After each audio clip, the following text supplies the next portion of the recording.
네, 끝장뉴스 내란 수계 9 감옥으로 직진 특집으로 진행하고 있습니다. 2부 이어가겠습니다. 2부는요, 기자 먼저 연결하고 현장의 목소리를 좀 듣도록 하겠습니다. 지금 오후 7시 2분인데요. 서울중앙지법에 김태현 뉴스토마토 기자가 나가 있습니다. 기자님. 네, 안녕하십니까. 김태현입니다. 예, 지금 영장실질심사 아직 끝나지 않았죠? 예, 아직 진행되고 있습니다. 예, 현장 분위기는 어떤가요? 일단은 진짜들이 여전히 법원 서관 앞쪽을 가득 메우고 있습니다. 여기 검찰청과 법원 사이를 서관이라고 얘기를 하는데요. 이 법원에서 검찰청에서 법원으로 이동하기 위해서 10분가량 걸었는데, 이동하는 동안에도 골목골목마다 윤석열 씨 지지자들이 있었습니다. 뭐 나이대는 노인부터 젊은 사람들까지 다양하게 있었고, 휴대전화를 들고 촬영을 하면서 다니는 사람들도 곳곳에 위치하고 있었습니다. 검찰청과 법원 사이에 지지자들이 제일 많고, 윤석열 씨 자택 근처인 아크로비스타 출입구 쪽에도 지지자들이 많이 모여 있었습니다. 이 지지자들은 그 빨간색 모자에 윤어게인 등의 이제 글씨가 들어있는 모자를 쓰고 있었고요. 윤석열 씨 지지 단체들의 모임 반대편에는 윤석열 씨를 비판하는 시위를 하는 사람들도 있었는데, 원색적인 욕설 등이 법원 앞에서 오가는 장면도 목격이 됐습니다. 아까 2시 22분 정도부터 심사가 진행된 걸로 알고 있는데요. 지금 보면 신문이 9시간을 넘길 수도 있다 이런 얘기까지 나오고 있습니다. 언제쯤 결과가 나올까요? 네, 먼저 오늘 영장 심사에는 윤석열 씨가 직접 출석을 했고요. 특검팀이 구속영장 청구서에 적시한 5개 범죄 사실이 소명되고 구속 필요성이 있는지를 두고 특검과 윤석열 씨 측 양쪽의 입장이 크게 엇갈리고 있습니다. 특검은 일단 먼저 윤석열 씨가 지난해 12월 3일에 비상계엄 선포 전에 국무회의 외관만 갖추려고 국무위원들 일부만 소집하면서 국무위원 9명의 계엄 심의권 행사를 방해했다고 보고 있고, 허위 계엄 선포문 작성, 대통령 기록물인 공용서류 파쇄 폐기한 혐의도 적용돼 심사를 받고 있습니다. 뿐만 아니라 계엄에 관한 허위 사실이 담긴 프레스 가이던스, 그러니까 언론 대응을 위한 정부 입장을 외신에 전파하도록 하고, 비아폰 통신 기록 삭제 지시, 체포영장 집행 방해 혐의 등도 지금 있는 상태입니다. 다만 윤석열 씨 측은 지금 모든 혐의를 다 부인하고 있기 때문에 영장 심사는 더 길어질 가능성도 있습니다. 그래서 지금 언론 보도로는 오늘 밤 늦게 또는 내일 새벽에 나올 것으로 보인다는 전망도 나오고 있는데요. 과거 국민적 관심이 쏠렸던 사건들 중에 거의 아침에 영장 심사 결과가 나온 전례도 있기 때문에 영장 심사 시간이 조금 더 길어지면 영장 심사 결과가 내일 오전 중에 나올 가능성도 배제할 수 없습니다. 김태형 기자 그 현장에 있으니까요. 혹시 이제 신문 도중에 어떤 내용이 오고 갔고 뭐 이제 좀 새롭게 전해진 이런 분위기라든지 이런 건 없나요? 네, 현재까지는 별다른 내용은 추가적으로 나오진 않고 있습니다. 어, 그 윤석열 씨가 이제 영장 심사를 받고 있는 법정 앞에 기자들이 다들 대기를 하고 있는데요. 지금 내부 상황을 들어보기 위해서 이, 이 벽치기라고 하는 이제 그러니까 법정 그 출입구에다가 귀를 대고 들어보려는 시도도 하고 있는데, 음. 그것도 결국 불가능한 상황이고요. 비공개 재판이기 때문에 앞에 경호원들이 좀 철저하게 벽치기를 하거나 아니면 이제 그 내부 내용을 들을 수 있는 그 시도 자체도 지금 못하게 막고 있습니다. 아, 비공개로 진행돼서 내용을 전혀 알 수는 없는 상황이군요. 예, 다만 네. 중간중간 이제 특검 관계자로 보이는 사람들이 이 재판정으로 들어가는 모습들이 보였는데요. 어, 서류를 가지고 들어가는 모습들을 보면 현재까지 이 특검과 윤석열 씨 측 양쪽이 팽팽하게 맞서고 있고, 그리고 필요한 추가 서류를 계속 특검 사무실에 있는 직원들에게 가지고 오라고 요구하는 등의 이제 모습들을 본다면 굉장히 내부에서 지금 날선 공방이 오고 가고 있지 않을까라는 이제 예상을 해볼 수 있을 것 같습니다. 네. 김태형 기자, 그 혹시 이제 이 앞에 서부지법 앞에 지금 윤석열 지지자들이 와 있잖아요. 지난 1월에 중앙지법, 네, 서울중앙지검이지요. 네네. 서울중앙지법에 네. 지난 1월에 서부지법 사태가 있었습니다. 그것 때문에 네. 이제 오늘 여러 가지 경찰 병력이 그 앞에 포진하고 있는 걸로 알고 있는데요. 같은 사태가 벌어지는 일은 없겠죠? 예. 제가 이제 검찰청에서 법원으로 넘어오는 그 중간중간에도 여러 번 검문을 받았습니다. 그 앞에 경찰들이 굉장히 많이 서 있고요. 윤석열 씨 측을 이제 지지하는, 윤석열 씨를 지지하는 그 집회에 참석한 그 인원들은 여기 서관에서 이제 도로까지 한 50m 정도 딱 있는데 거기를 이제 많이, 그러니까 가득 메우고 있는 상태입니다. 다만 경찰들이 차 벽을 세워 놓고, 그리고 법원으로 들어가는 그 인원들에 대한 철저한 그 보안 점검을 하고 있기 때문에 서부지법 사태와 비슷한 상황은 벌어지지 않을 것으로 보입니다. 예. 혹시 이제 기자단에 특검 측에서 오늘 이제 심사가 끝나고 나면 특검보라든지 누군가가 이 신문이 어떻게 진행되는지를 좀 브리핑하겠다 이런 공지는 없었나요? 예. 일단은 특검 측에서는 요 영장 심사가 진행되고 난 뒤에 기자들에게 그간에 해 왔던 것처럼 내용을 설명을 해줄 것으로 보이는데요. 아직까지는 별다른 지금 반응은 없습니다. 예, 알겠습니다. 서울중앙지법에 나가 있는 김태현 기자 연결해서 현장의 소식 들어봤습니다. 김태현 기자, 감사합니다. 네, 감사합니다. 예. 계속해서 특집을 좀 이어가도록 하겠습니다. 지금 스튜디오에는요, 김상일 정치평론가, 류혁 전 법무감찰관, 김종대 전 의원님 나와 계십니다. 안녕하세요. 안녕하세요. 네. 의원님, 이제 두 분은 사실 앞에 1시간 정도 이야기를 나눴고요. 후반부 잘 봤습니다. 의원님은 이제 오셨으니까 네. 주로 제가 좀 여쭙도록 하겠습니다. 아니 뭐 그러실 것까지는 전문가들 계시는데. 예. 의원님, 혹시 이제 사실 저를 비롯해서 많은 국민들이 오늘 신문이 언제쯤 끝날까? 구속영장 발부는 몇 시쯤 될까? 이게 제일 궁금하거든요. 이제 두 분은 말씀하셨습니다. 아마 이제 굉장히 혐의가 많고 예.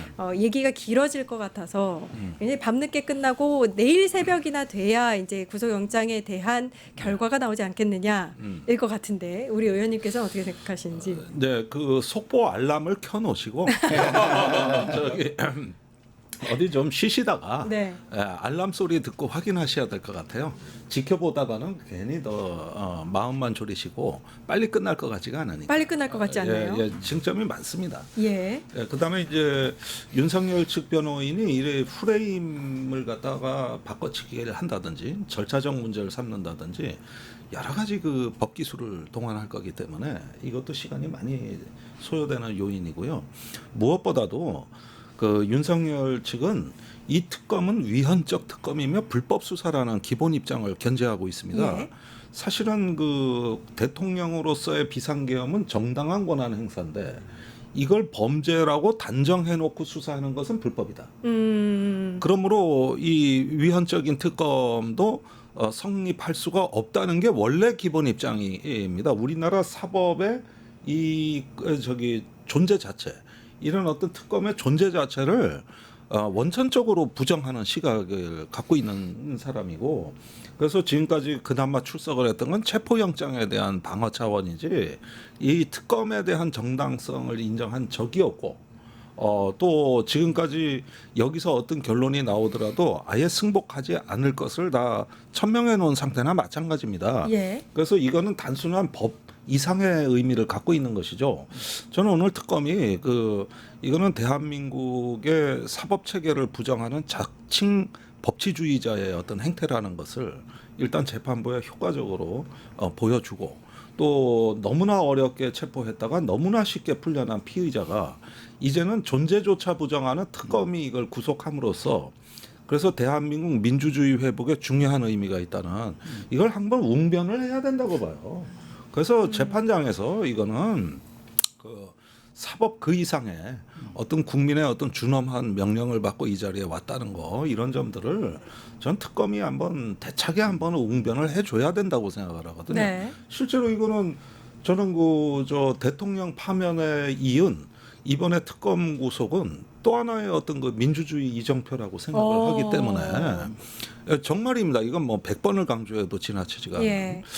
그런 어떤 그 상황이기 때문에 여기에 대한 역사적 의미, 정치적 의미를 우리가 확고히 좀 해둘 필요가 있다. 그 이상의 설명은 뭐 법조인들이 하셔야지 저 같은 사람이 하면 되겠습니다. 저는 시민 국민 주권의 관점에서 말씀을 드리는 거예요. 예, 조금 전 들어온 속보에 따르면 네.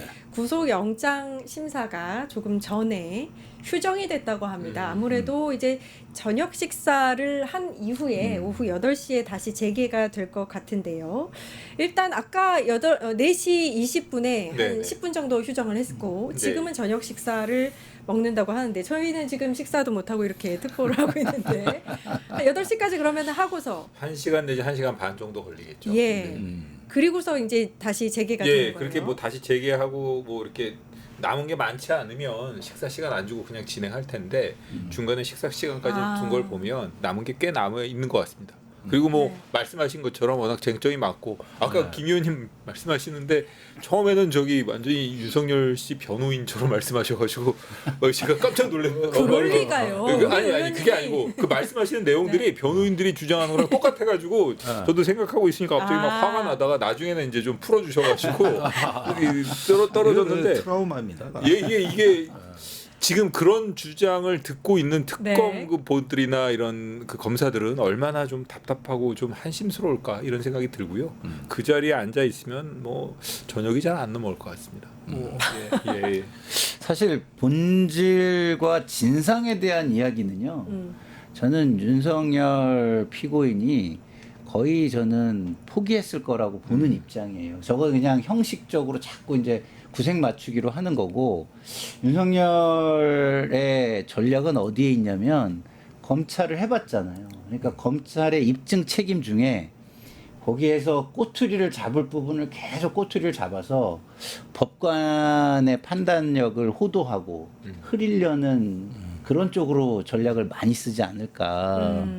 그러니까 입증 책임을 해나가는 데 있어서 자기가 검사를 해봤으니까 요런 부분은 꼬투리를 잡기 좋겠다. 요런 것만 골라내는 전략을 쓰지 않을까. 지금까지 똑같잖아요. 네. 진상과 진실, 본질에서는 본인이 할 수 있는 게 제가 볼 때는 거의 없거든요. 그러니까 글로 접근하는 거를 계속 그 생각을 흐트러뜨리려고 법관이나 이런 특검이 그쪽으로 집중하려고 그러면은 뭐 그런 어떤 꼬투리를 잡아서 흐트러뜨리려는 전략을 많이 쓸 것 같아서 그래서 또 시간이 좀 많이 지연될 걸리지 것이다. 않을까 예. 그런 생각도 들어요. 지금 7시 14분이고 한 5시간 정도가 진행이 됐고요. 지금 보니까 박근혜 같은 경우에 국정농단 2017년에 8시간 40분 영장 심사를 했다고 하고요. 이재명 대통령 역시 당 대표 시절에 23년 대장동 의혹 등으로 9시간 20분 신문을 받았다고 합니다. 윤석열 같은 경우에는 지난 1월에 4시간 50분 만에 신문이 종료됐죠. 오늘은 좀 더 오래 걸릴 것 같다라는 생각이 듭니다. 자, 윤석열이 오늘 이제 특검이 178장의 PPT를 가지고 왔다고 하는데 거기 조목조목 이제 반박을 하겠죠. 네, 그렇습니다. 네, 어떤 논리를 펼칠 거라고 보이세요? 예, 일단은 최근에 나온 뉴스만을 토대로 해서 봤을 때는 경호처 일각에서 이제 진실을 말하기 시작하면서 그 체포 방해에 대한 어떤 구체적 정황이 담겼을 걸로 보여집니다. 작년 공수처가 체포 영장을 집행하기 시작한 게 1월 3일부터거든요. 그런데 그때 실패했고 그다음에 2차 체포 영장을 또 발부받아가지고 예, 그래서 실제 체포에 들어가는 동안에 한 11일 정도 시간이 소요됐던 것이죠. 네. 근데 그 사이에 뭔 일이 있었냐 하면은 총기를 휴대해가지고 위력 시위를 시킨 거죠. 네. 그렇죠. 근데 이 부분은 말이죠. 사람들이 그냥 공무집행방해냐 특수공무집행방해냐 이런 얘기들 많이 하시는데 대한민국에서 무력을 보유한 어떤 공적 기관 간의 물리적 충돌을 불사하는 어떤 그 행동입니다. 그렇죠. 근데 제가 알기로는 동원된 화기가 기관단 총이 두 정, 그다음에 실탄 60여 발이 반출된 걸로 지금 알고 있거든요. 물론 실제 삽탄을 해서 거치대 놓고 뭐 위협이라도 한 상황은 아니라고 보여지지만은 그러나 사실은 어떤 무력을 사용을 불사해서라도 전현직 국군 통수권자를 지켜라. 이렇게 이제 대통령이 신호를 줬고 또 이와 유사한 신호는 개헌 당일날 그 이진우 수방사령관한테 총을 쏴서라도 문을 부시고 들어가서 끄집어내라 예. 국회의원들을. 예. 이거는요 발포 명령이에요. 그렇죠. 우리가 지금 5.18 때도 누가 발포 명령이냐 이걸로 아직도 싸우고 있는데 이렇게 명확한 발포 명령은 저기 뭐냐 완전히 이건 이렇게 드러나는 사건은 4.19 때도 없었고 5.18 때도 없었어요. 근데 이건 발포 명령입니다. 그렇죠. 근데 그 연장선에서 체포 방해를 본다 하게 되면은 자칫 잘못해가지고 국가기관 간의 어떤 물리적 대치 그것이 더 악화되면은 충돌이 일어날 수도 있고 경호처에 진짜 미친 자 하나 있으면은 무슨 행동이 나올지 모르는 거고 그 상황에서 체포영장 집행이 차단된 겁니다. 그리고 차벽이 설치되고 철조망이 쳐진 거예요. 이렇게 되면은 이제 자칫 잘못했을 때 이거 그 당시에 많은 언론이 우려했던 사항입니다. 근데 저한테는 그게 하나의 어떤 내전의 전조처럼 그렇죠. 보였거든요. 네. 이미 감정의 내전은 시작됐고 그것이 물리적 공간에서도 드러나느냐 마느냐 하는 상황까지 갔었던 건데 예.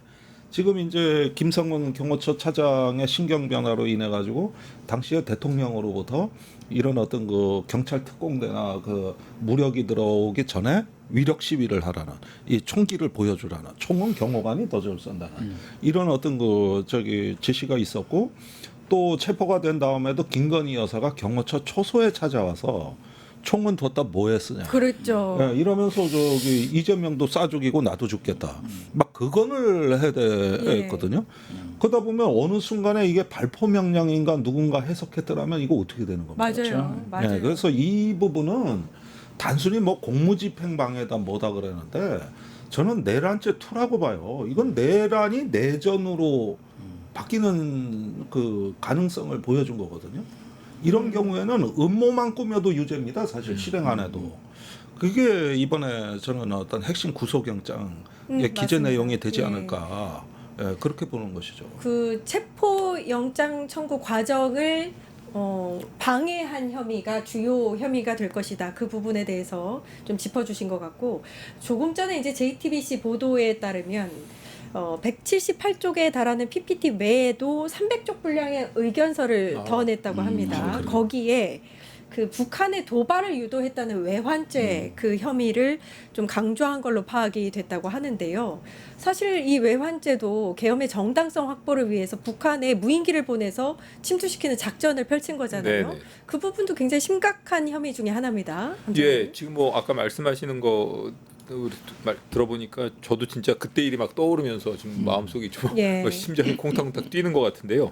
지금 그 특검에서 말씀하신 것처럼 178페이지 파워포인트를 준비하지 않았습니까? 영장 청구서도 60여 쪽이라고 했고 이번에 또 추가 의견서를 냈다는 것인데 준비는 철저한 것 같고요. 지금 제일 중요한 것 중에 하나가 좀 국민들이 좀 분노하고 말씀하신 그 내란죄가 뭐 다 끝나지 않고 그 이후에 내란을 유도하려고 들었던 그런 것도 있지만 사실 이 계엄 선포를 위한 정당성을 부여하기 위해서 뭔가 좀 이렇게 국가 혼란 상황을 이끌어내기 위해서 저 일종의 그 뭐죠 무인기를 보내고 그 북한으로부터의 무력 도발을 그 유도하려고 했던 그런 정황이 있지 않습니까? 그거는 도저히 있을 수가 없는 일이거든요. 예.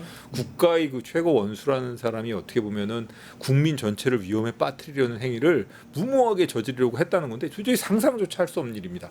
그렇게 중대한 사건의 수사를 위해서는 일단 신병이 확보가 되어야 하고 그래야만 관련자들로부터 정확한 진술, 증거 이런 걸 확보할 수 있다라는 걸 강조하려는 취지가 아닌가 이렇게 생각이 듭니다. 예. 감찰관님 말씀하시는 도중에 최진봉 교수님이 네. 스튜디오에 오셨습니다. 안녕하세요. 네, 안녕하십니까. 네. 어서 오십시오. 교수님 저희가 지금 네. 각자 취재한 이 내용들을 풀고 있는데 각자 취재한 혹시 오늘 이제 구속 심사 예 네. 단독 취재 단독 취재는 단독이어야 없고요. 합니다. 제가요?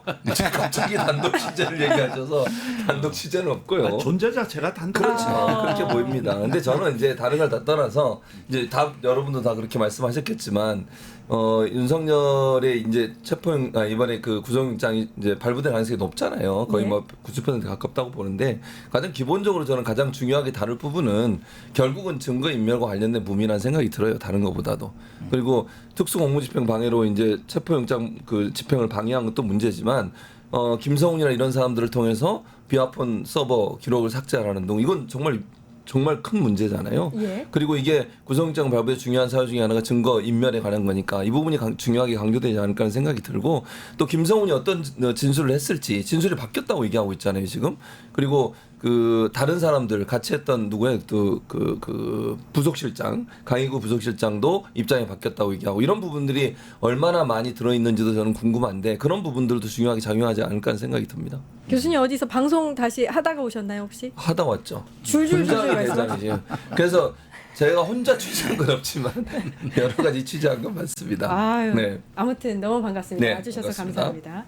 그럼 평론가님 네. 오늘 일단은 아까 이제 나온 특검이 원래 구속영장 청구할 때는 넣지 않았던 혐의 네. 외환죄를 왜 넣었을까도 좀 중요한 부분일 것 같아요.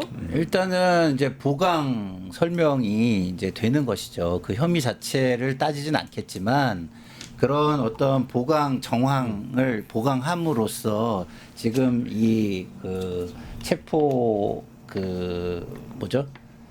이 단어가 생각이 나는데 그거를 막는 체포를 막는 체포영장 네, 집행을 집행을 저지했던, 저지하는 그런 것들이 얼마나 심각한 일이냐라는 것을 보강하는 차원에서 저는 그런 것들을 이번에 혐의로 하진 않았지만 충분히 그 의견을 제출한 것을 설명을 제출한 것으로 보이고요. 제가 김종대 의원님 말씀을 들으면서 지금 저렇게 그 저지 과정에서 경호처의 한 행위, 그 다음에 계엄 날 군의 지시한 행위 이런 거는요 대통령 선서를 다 망각한 거잖아요.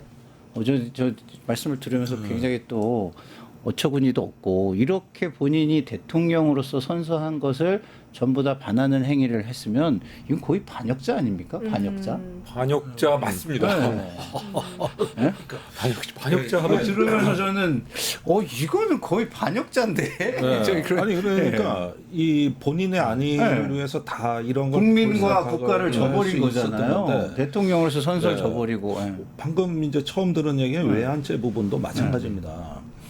이 부분을 잘 보셔야 되는데 자꾸 이게 뉴스가 쪼각쪼각 나가니까 그걸 언론이 유도하는 것 조언을 안 같아요. 윤석열이 해주는데 아주 영악해가지고. 이게 10월 3일부터 10월 8일까지 4차례 무인기가 넘어갔습니다. 그 중에 2대가 떨어진 겁니다.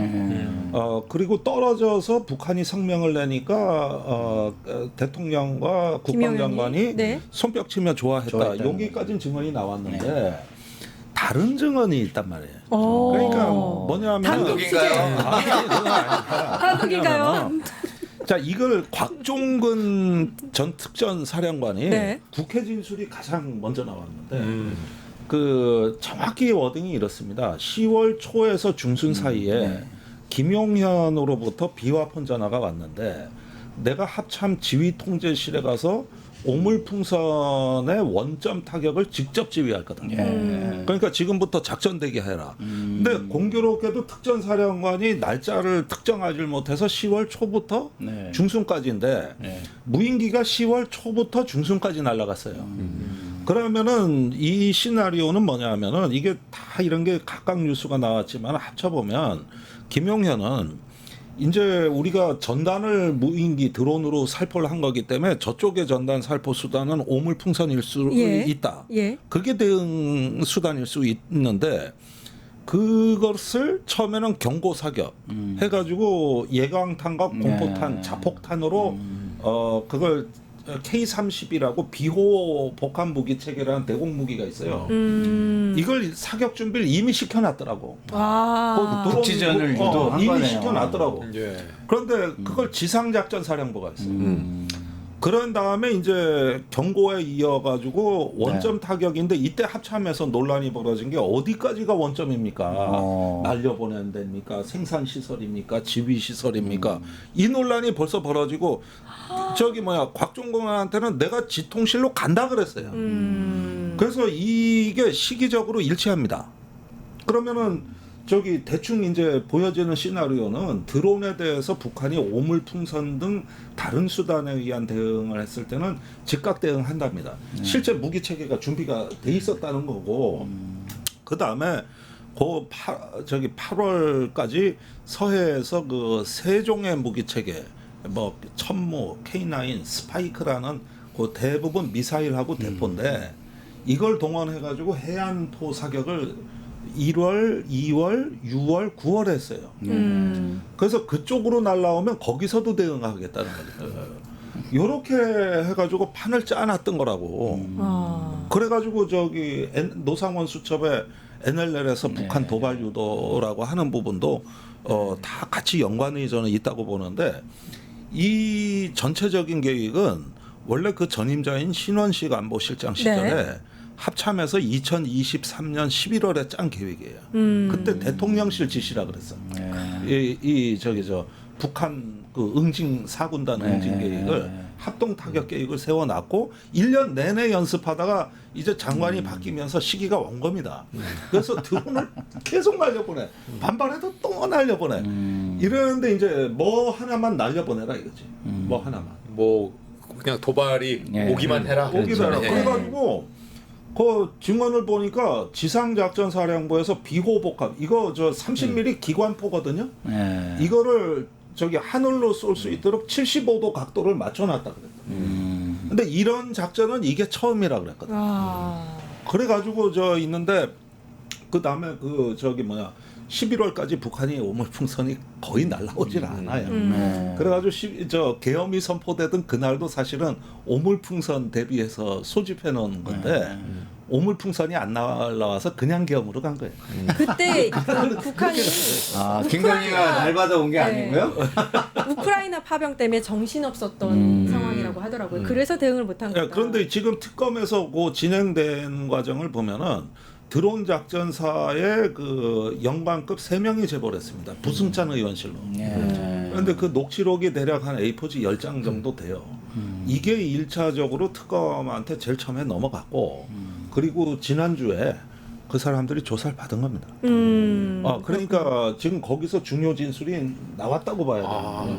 이렇게 되고 오늘 구속 그 심사까지 연결이 된 걸로 보여진다. 그러니까 내란 특검이 외환죄에 대한 어느 정도의 증거물을 입수한 상태에서 이렇게 위험한 인물이다라고 어필을 했다라고 보면 네. 되는 거겠네요. 예. 이제 저 말씀 들어보니까 김 의원님 말씀 들어보니까 이제 정확하게 알겠습니다. 이번에 집어넣은 것을 보면 아까 반역 말씀하셨는데 외환죄라는 것은 그 표현이 우리나라 형법 체계상 외환이라는 그 외부로부터 환란을 유치한다 외환죄거든요. 그런데 그 외환죄인데 사실은 이게 옛날식 표현으로 하면 반역죄입니다.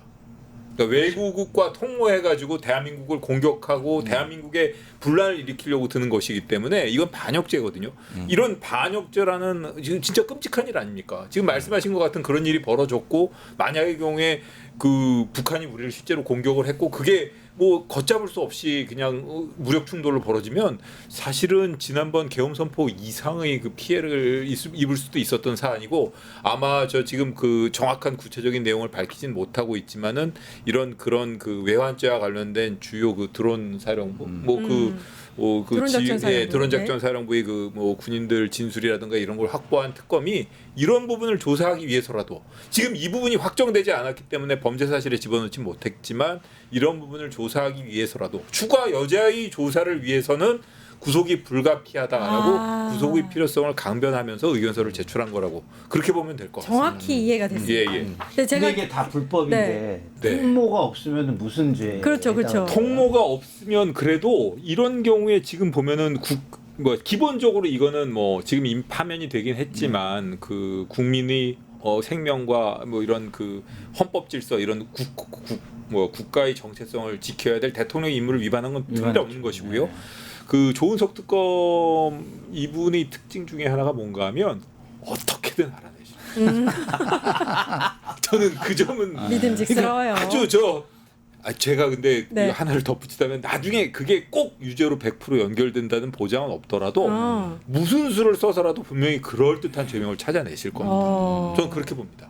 이게 외환죄가 안 된다 하더라도 네. 뭐 여러 가지 죄명이 있을 수 있거든요. 예. 여러 가지 이 군인들에 대한 직권남용도 될 수 있고요. 군인들이 그렇게 국가를 위험에 빠뜨리는 그 명령에 복종해야 됩니까? 네. 그렇지 않습니까? 그런 것도 될 수 있고 어떤 식으로든 그걸 법률적으로 비난하고 거기에 대한 책임을 물을 수 있는 저 의율 죄명을 찾아내실 겁니다. 찾아내실 겁니다. 제가 우리 교수님 분량을 좀 뽑아드려야 아, 돼요. 제가 교수님 늦게 오셔서 지금 하시는데 왜? 분위기에 지금 아직 합류를 못하고 계신데 그건 아니고. 교수님 예? 윤석열이 검찰총장 출신이잖아요. 네, 그렇죠. 이대로 당하지는 않을 것 같아요. 아, 오늘 윤석열이. 어떻게 나올까요? 윤석열 입장에서는 본인이 안 하고 다 남들이 했다고 얘기할 것 같아요. 전략은 그럴 거라고 저는 보거든요. 그러니까 모든 책을 밑으로 미루잖아요. 떠넘기기. 예를 들면 그 지시한 것도 그래요. 김성훈한테 지시해놓고도 본인은 자기들이 알아서 한 거다. 경호법에서 한 거지 나는 지시한 적이 없다 이렇게 얘기하고 있어요. 그리고 모든 사안에 대해서 예를 들면 사령관들한테 지시한 것도 본인은 안 했다고 그러잖아요. 사령관들이 알아서 한 거다. 내가 무슨 그렇게 하라고 지시한 적이 없다. 실제로 본인의 음성과 목소리가 있음에도 불구하고 다 부인해버려요. 그래서 오늘도 그런 전략을 쓸 거라고 봐요. 본인이 직접적으로 개입하지도 않았고 막으라고 지시한 적도 없다. 자기들이 알아서 한 거다. 그거는 경호법에 그렇게 돼 있어서 아마 한 것 같다. 이렇게 얘기하면서 본인의 책임을 미룰 거예요. 저는 그 전략을 쓸 거라고 생각해요. 왜냐하면 윤석열 입장에서 그 전략이 하면 빠져나갈 수 있는 게 별로 없어요. 그리고 지금까지 윤석열의 태도를 보면 대체적으로 모든 책임을 밑에 사람한테 밀었어요. 그렇죠. 자기 부하한테. 책임진 게 하나도 없어. 군인들도 그랬죠. 자기 경호원들, 경호처를 고발했어요. 또 윤석열이. 네. 그 정도예요. 경호처를 고발했다니까요. 그러니까 이 정도니까 본인이 모든 걸 시켜놓고 책임은 남한테 다 떠넘기는 이런 전략으로 갈 거다. 그래서 오늘도 아마 나는 책임 없다. 내가 한 게 아니고 그들이 알아서 한 거지. 나는 그런 지시를 한 게 없다. 이렇게 나올 거예요. 저는 비화본 삭제 지시는 그것도 안 했다고 그럴 거예요. 자기가 한 적이 없다고 그럴 거예요. 분명히. 맞습니다. 그것도 안 하고 그냥 그 규정에 따라서 네. 시간이 지나면 삭제하라고만 그렇죠. 규정을 지켜라 이렇게 얘기했다라고 예. 얘기했죠 또. 네. 어제 나온 보도 중에서 의원님께 여쭐까요? 의원님. 그 어제 나온 보도 중에서 V0 진정한 V0였던 김건희의 집사 게이트가 나왔어요. 그거는 이제 김건희 특검이죠. 요 지금까지는 이제 조은석 특검 원장이고 김건희 얘기도 좀 해보죠. 예. 민중기 특검에서 이제 이 사건을 굉장히 무게 있게 보는데, 저는 딱 듣는 순간 이거 최순실 시즌 2다. 맞아. 미르케이하고 네. 그때 그 딱딱 저 각 기업에서 몇십억씩 이렇게 삥 뜯지 않습니까? 예. 그래가지고 몇백억 뭔 거 아니에요? 그러니까요. 이래가지고 그걸 갖다가 이제 최순실이 이사회 열어가지고 지 소유 지분으로 바꿔버린 거 이거 아닙니까? 그런데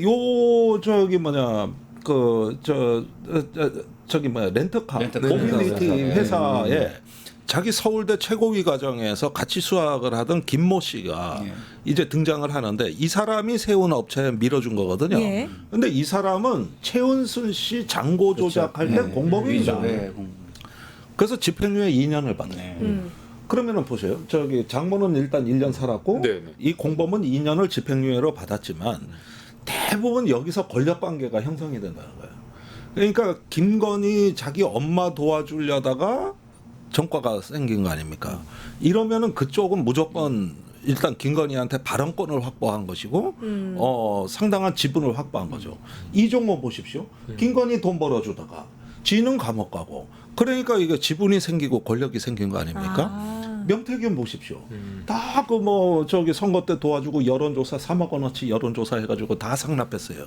그리고 이제 본인은 이제 김영성 공천 하나 먹고 떨어졌다고. 그러니까 이런 사람들이 주변에서 김건희를 흔드는 세력인데 이 사람은 집행유예 2년을 받은 게 훈장이 된 거예요. 그래가지고 김건희 씨가 도이치모터스의 차량 46대를 그 모빌리티 회사에 줘라. 그렇죠. 그 대여해줘서 대여해주고. 사업하게 해주고 그다음에 한국증권, 카카오 모빌리티 해가지고 이름만 들어도 고개가 끄덕여질 만한 국내 대기업이나 대기업들. 기관에 돈을 180억을 거둔 겁니다. 예. 그래가지고 줘 이 회사에. 그런데 이미 자본 잠식 상태에 360억 적자 기업에다가 거기다가 돈을 줘. 그랬는데 조건이 희한해. 구주 매입이란 조항이 있는 겁니다. 그러니까 그 김모 씨가 이 회사에 유령 법인을 하나 세워가지고 그 법인이 이 모빌리티 자기가 세운 회사에 이사로 등재를 해놨는 거예요. 대주주로. 그랬는데 그 유령 법인 사실은 자기 소유인데 거기에 그 갖고 있던 구주를 46억 어치를 이 투자받은 184억 원에서 매입하게 해준 거거든요.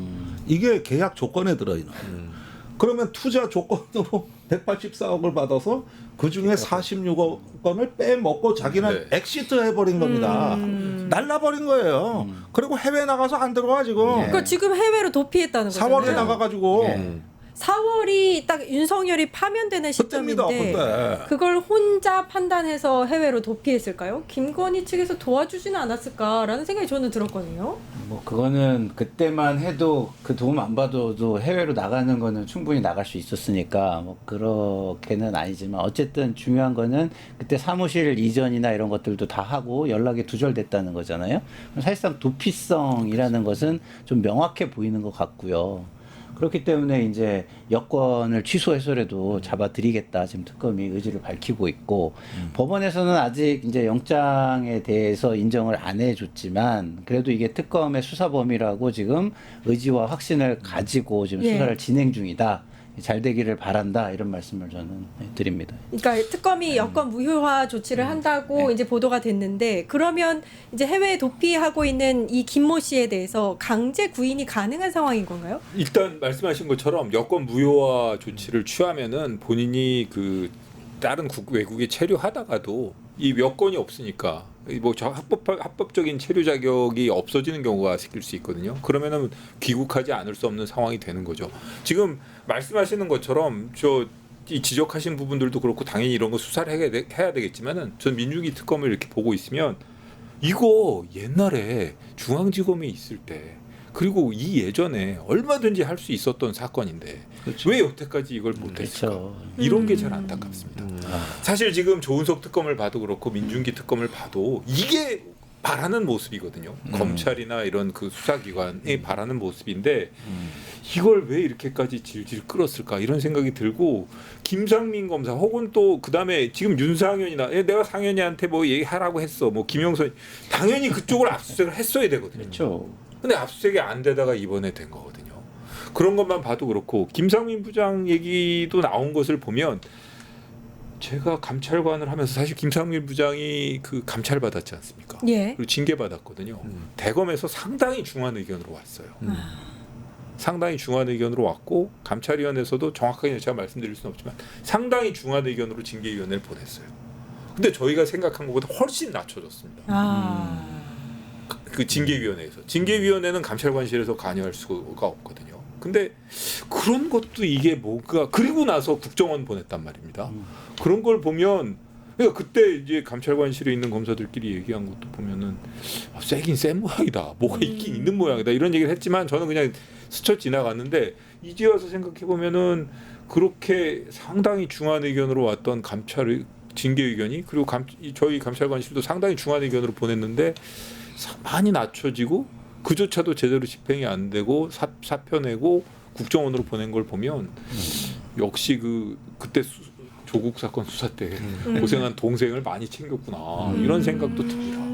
이런 생각 듭니다. 검찰 내부까지 뻗쳐 있는 김건희의 무슨 권력 카르텔 뭐 이런 건가요? 아니 이게 어찌되었던 그쪽에서 많이 챙기는 사람은 맞았던 것 같아요. 저희는 뭐 전혀 알 바가 없는데 다만 뭐 간부가 했던 말 중에 하나가 아유 그렇게까지 심하게 왔나요? 라고 얘기를 했던 기억이 나고 나중에 결국 징계위원회에서는 상당히 많이 낮춰졌거든요. 근데 지금까지 사실 김건희는 한 번도 제대로 조사를 받은 적이 없어요. 그렇죠. 이제 지금 윤석열 오늘 구속 기로에 놓여 있는데 김건희도 빠르게 신병 확보를 해야 돼요. 당연히 해야죠. 근데 물론 이제 김건희 건 관련해서는 주변 사람들을 먼저 하고 할 것 같아요. 그러니까 먼저 김건희를 부를 거냐 아니면 먼저 다른 사람 주변 사람을 조사하고 나서 부를 거냐 이런 차이인데 김건희 건은 조사가 반드시 필요하다고 뭐 얘기할 수밖에 없고요. 저는 이거 압수수색 영장 기각한 것도 문제라고 생각해요. 법원에서 뭐라고 얘기했냐면 이 사건이 특검법의 수사 대상이 아니라는 이유로 영장을 기각했거든요. 근데 특검의 수사 대상을 보면 도이치모터스 관련 부당이익 의혹, 그다음에 코마나 컨텐츠 관련 전시협찬 의혹, 그리고 김 여사의 사적 이익 추구 의혹이에요. 저는 여기에 포함된다고 보거든요. 그러니까 물론 김건희 여사가 그런 여지가 많잖아요. 아까 김종대 의원 설명 쭉 해주셨는데 기본적으로 최순실이란 제 이름을 바꿨잖아. 최순실이 아니라 최은순. 최은순. 아니 최은순 말고 최순실. 최성원. 최성원 맞아. 최성원이로 이름을 바꿨잖아요 그 사람. 최성원이 원래 했던 본명이 최성원이 원래 했던 거 있잖아요. 제3자 뇌물죄가 딱 떨어지는 거 아니에요? 기업들한테 돈 받아가지고 모아놓고 그래가지고 가져가게 만드는 방식. 그 방식을 자기가 수사하면서 배웠는지 모르겠지만 윤석열, 김건희 부부가 그대로 했다고밖에 볼 수 없는데 그런 내용에 대한 영장을 기각한 건 이해가 안 돼요. 이거는 그리고 뒤에도 보면 이런 게 있어요. 사건과 관련해서 인지한 사건도 수사를 하게 돼 있어요. 예. 그럼 충분히 연관성이 있다고 볼 수 있는 거잖아요. 김혜성이라는 사람 아까 김모 씨라고 얘기한 그 사람 같은 경우에 최은순 일가와 밀접하게 연관돼 있고 돈의 흐름이 있다고 하면 그건 김건희 쪽과도 연관이 있다는 걸 볼 수밖에 없는 것인데 그 영장을 기각했다는 건 좀 납득이 안 되는 상황이고 특검을 다시 신청하겠다고 그랬어요 지금. 뭐 이건 검토가 돼야 된다고 보고요. 김건희 관련해서는 아마도 주변의 여러 조사들을 끝낸 뒤에 여러 번 부르는 것에 대한 부담감이 있을 수 있는 거니까 일단 한 번 불러서 한 번이나 두 번 불러서 구속영장 청구까지 가기 위해서 탄탄하게 수사를 좀 하고 있는 것 같아요. 왜냐하면 부인할 거 뻔하니까 증거를 갖고 얘기해야 되잖아요. 예. 그러니까 주변에 있는 여러 사람들을 조사해서 증거 완벽하게 준비해서 김건희가 아무리 거짓말을 하더라도 빠져나갈 수 없도록 만든 다음에 불러가지고 구속영장 청구까지 가지 않을까 이렇게 생각이 들어요. 네. 근데 압수수색 영장은 빨리 재청구해서 받아야 되는 게 아까 여권 무효화 얘기 우리 했잖아요. 예. 근데 사실 여권과 비자 두 개가 있잖아요. 근데 여권은 그냥 신분증이에요. 예? 그 비자가 이제 그 외국에서의 어떤 권한, 입국할 때라든가 체류할 때라든가 이 권한을 주는 건 비자거든요. 예. 그래서 체류 비자, 입국 비자 이렇게 두 가지의 비자가 있는 거예요. 그래서 이제 지금은 관광 비자라는 그 체류 비자를 가지고 있겠죠. 뭔가 업무로 간 게 아니고 뭐 학생으로 간 게 아니고 그렇다면 그러면은 여권만 무효화했다고 해가지고 이 사람이 그냥 저절로 우리나라에 들어와지는 게 아니. 그러니까 저 그게 궁금해요. 그게 아니거든요. 네. 그렇기 때문에 들어오게 하려면 결국에는 그 범죄 사실을 규명하고 이제 그 인터폴이나 이런 데 국제 협약에 의해서 그 신병 인도를 요청하고 공조 수사를 요청하고 하는 작업들이 필요해요. 근데 지금 이렇게 엄중한 사안에 대해서 법원이 좀 판단이 자꾸 좀 이상하게 나온다는 생각이 좀 듭니다. 사실 뭐 최 교수님 말씀하신 것처럼 압수수색을 해봐야 김건희 사적 그렇죠. 이익 추구라는 게 명확하게 드러날 거 아닙니까? 근데 압수수색 영장 자체를 발부를 안 해서 압수수색 자체를 못하게 하면 이게 정확하게 어떤 식으로 사적 이익을 추구했고 어떤 사적 이익을 얻었는지 규명을 할 수가 없지 않습니까? 그러니까 그거 자체가 좀 잘못된 겁니다. 그러니까 이런 그 어느 정도 그 분명히 제보자가 있을 것 같거든요. 그 제보자의 진술이 있고 그 제보자의 진술이 사실이야. 소명이라는 거는 뭐 여기서 또 법률 얘기가 나옵니다. 예, 예. 소명이라는 건 뭔가 하면 거기 주어져 있는 진술 내용이 사실이라고 보았을 때 반증이 없으면 입증되어 있는 반증을 안 보는 겁니다. 그러니까 그게 사실이라면 그 범죄 사실이 존재한다라고 믿을 수 있을 때 그게 소명이거든요. 그럼 제보자의 진술이 있고 그 제보자의 진술에 부합하는 몇 가지 증거만 있다면 그건 소명이 있는 겁니다. 그러니까 영장을 내줘야 되는 거거든요. 그래야 정확하게 입증할 수 있는 증거를 찾아내죠. 그렇죠. 그런데도 불구하고 그걸 안 내주고 계속 뭐 그 사적 이익을 입증해라 이렇게 얘기하면 그거는 뭔가 논리가 잘못된 거고 이 영장 재판 전반에 대해서 뭔가 좀 재검토를 해야 될 사안이 아닌가 이런 생각이 듭니다. 예. 지금 김건희 특검, 민중기 특검 이야기를 하고 있는데 민중기 특검 팀이 명태균 의혹도 들여다볼 건가 봐요. 16일에 강혜경 이 씨를 뭐. 불러서 최초 제보자죠. 참고인 조사를 한다 그랬거든요. 그렇죠. 어떤 내용을 조사할까요? 그러니까 아무래도 이제 명태균 게이트 관련된 전반적인 조사를 할 거예요. 특히 다른 것보다도 공천기획 관련된 부분을 집중적으로 할 거라고 봅니다. 강혜경 씨가 그런 발언을 했어요. 이게 검찰에 가서 포렌식 할 때는 대선 전후 기간만 했대요. 그러니까 대선이 있는 전후 기간만 했기 때문에 포렌식이 완전히 안 됐다는 거예요. 지금 강혜경 씨가 뭘 갖고 있냐면 명태균이 개인적으로 쓰던 PC를 갖고 있어요. 그 PC를 소유하고 있기 때문에 이 PC를 가지고 가서 포렌식을 다시 할 거예요 아마 특검에서. 근데 좀 더 광범위하게.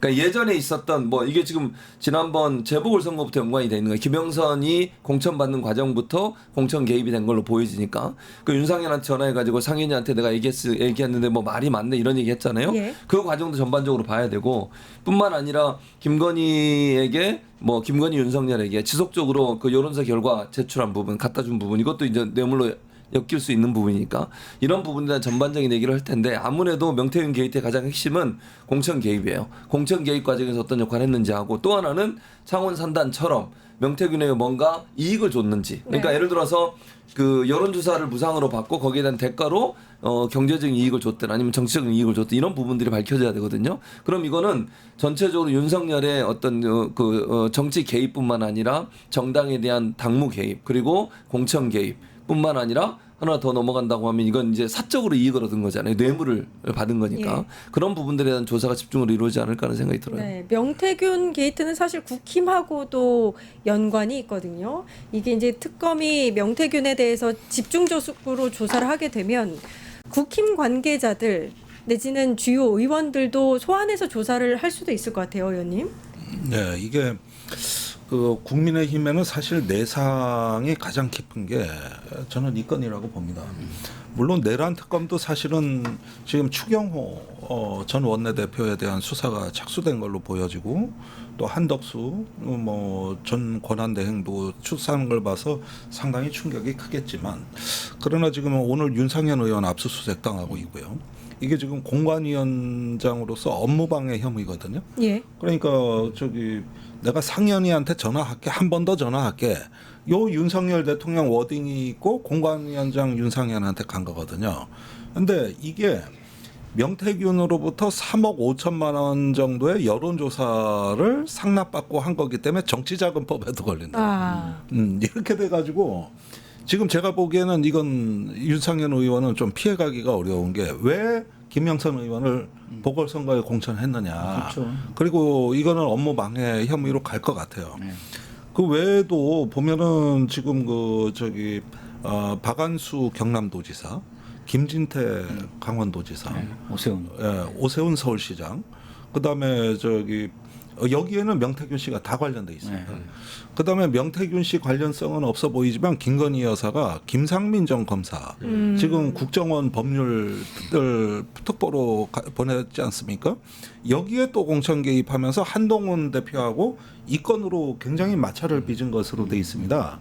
이게 아마도 김건희 한동훈 간에 이제 마지막에 균열이가 한 저는 결정타라고 보거든요. 예. 예.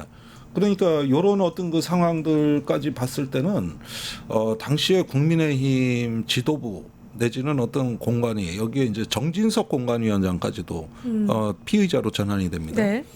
그다음에 이준석 그렇죠. 이준석. 지금 개혁신당 대표가 네. 또 이게 조사를 피해가기가 어려워 보이거든요. 이쯤 되면은 저 거의 다 이제 거덜이 나는 이렇게 되는 거죠. 예. 김건희 특검이 60명이 됐어야 되는 것 같은데 조사해야 될 게 되는 거죠. 한두 개가 아니라서 거기가 많지. 예, 거기가 오히려 60명이 돼야 네. 될 거기 뭐 지금 보니까 정진석도 지금 수사 대상에 올라와 있어요. 그러니까요. 거기도 왜냐면 지난번 지방선거 때 공천관리위원장이었거든요. 근데 특히 두 군데 평택하고 포항시장 공천관에 개입이 돼 있다고 하는 의혹이 있어서 거기도 수사에 올라 있으니까 엄청나게 많은 사람들이 국민의힘에서는 연관이 돼 있을 거라고 보여요. 더 예. 나올 거라고 보고요. 네, 잠시 후 이제 10분 후에 다시 이제 구속영장 심사가 다시 재개가 될 텐데요. 윤석열 이야기로 다시 돌아가서 이제 지난 1월에 구속됐고 3월에 8일에 탈옥을 했습니다. 지기영 판사 때문에. 그 과정이 혹시 오늘 이제 이 다시 재구속하는 이 판결에 그러니까 그 결심에 혹시 영향을 미칠 수 있을 것인가 또 궁금합니다. 저는 뭐 영향을 미치지 않을 거라고 보는 게 그 당시에 지기현 판사가 엉뚱한 생각을 했지만 이게 무죄라는 게 아니라 논란이 있으니 상급심에 가서 판단을 받아봐라. 하급심인 1심에서 자꾸 논란을 할 일이 아니라 이거를 갖다가 판례로 형성하자. 이게 논리였어요. 예, 예. 그렇다고 한다면 이제 뭐 개발을 했겠죠. 자기가 피해 나갈 뭐 그거를 만약에 뭐 봐주고 싶은 욕심 뭐 이렇게 그 의도가 있었어도 그걸 어떻게 그 포장할 만한 논리를 개발한 게 그거였기 때문에 그거 지금 아까도 제가 말씀드렸지만 하나도 된 게 없잖아요.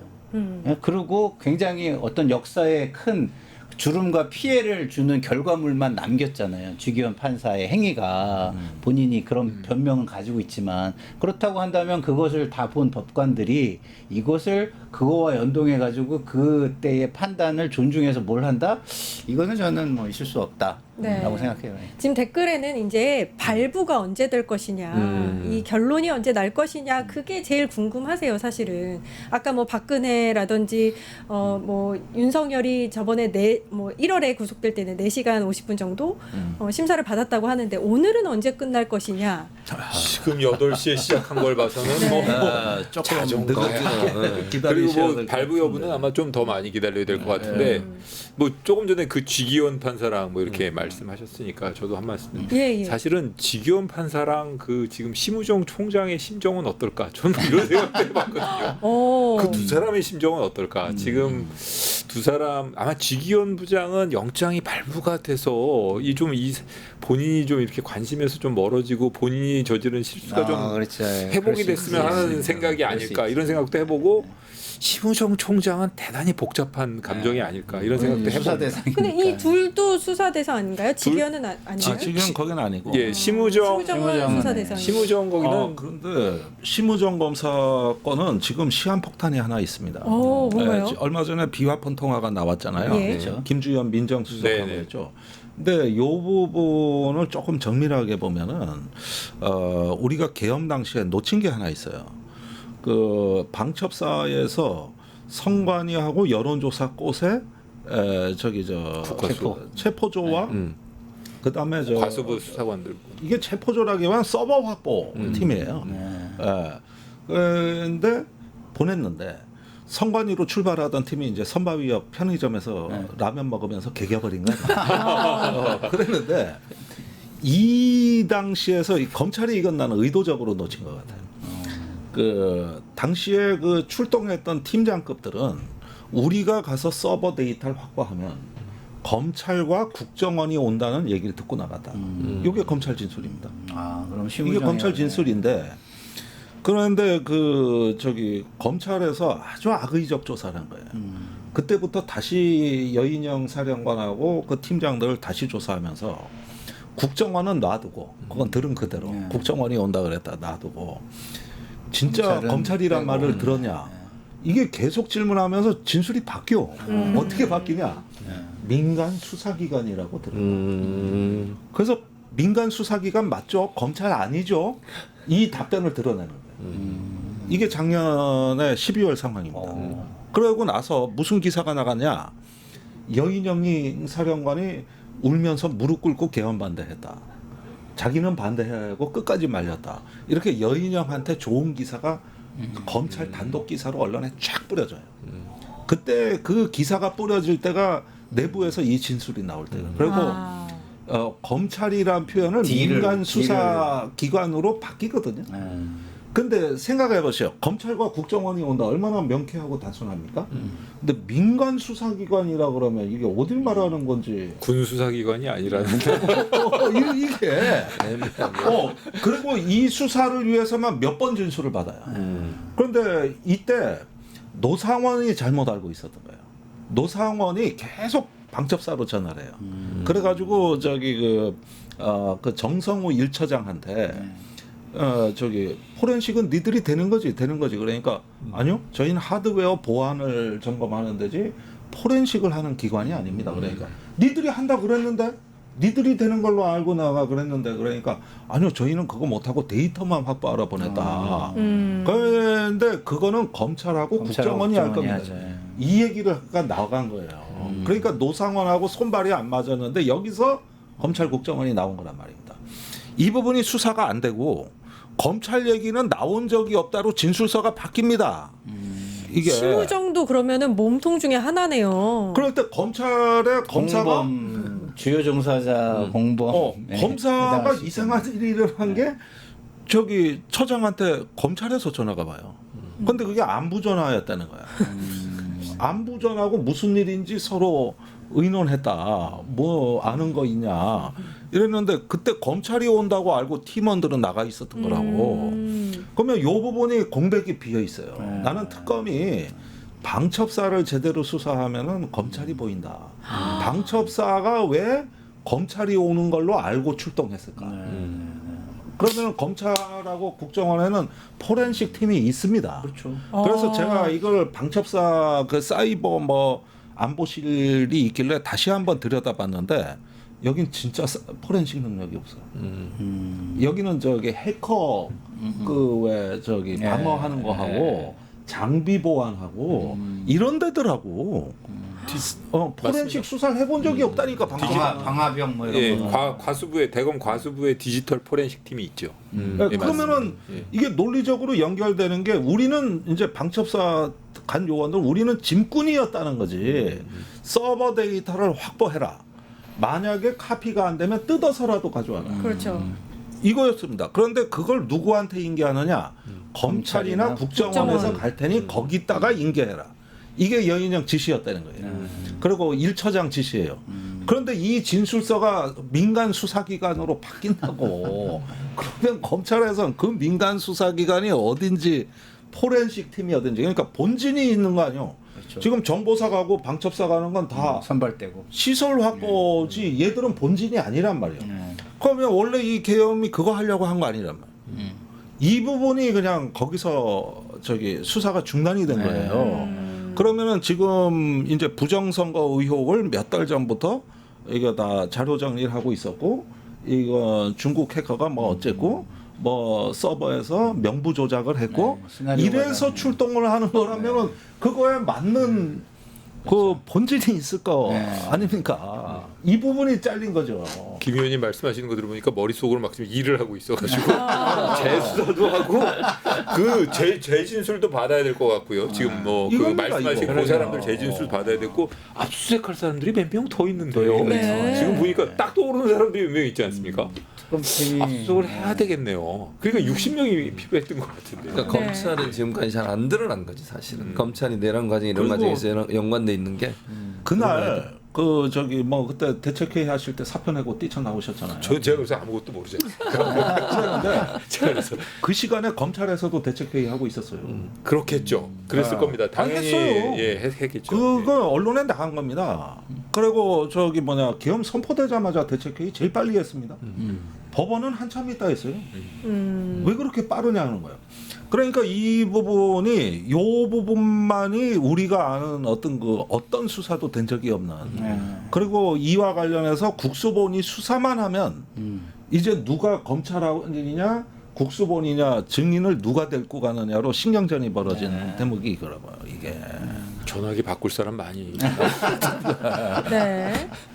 오늘 교수님 분량을 제가 분량 많이 했네. 교수님 다음에 나오시나요? 3부 때? 네, 약 20분 정도 돼요. 아, 8시 그래요? 20분까지. 그래요? 8시 끝나는 거죠, 이거? 네, 그러니까 맞아요. 네, 좀 더 있습니다. 잠깐 쉬었다가 저희가 3부로 다시 찾아뵙고요. 세 분은 그러면은 가셔야 되는 거죠? 네. 네, 그러면은 저는 3부에 네. 그래요? 여기까지 두 분이 두 가시는 분은 거죠. 두 분 계시고 두 분은 가시는 걸로 집에. 알겠습니다. 오늘 특집으로 전해드리는 내란 속의 아웃 감옥으로 직진 특집 2부를 잠시 쉬고요. 3부에서 다시 뵙겠습니다. 어디 가지 마세요.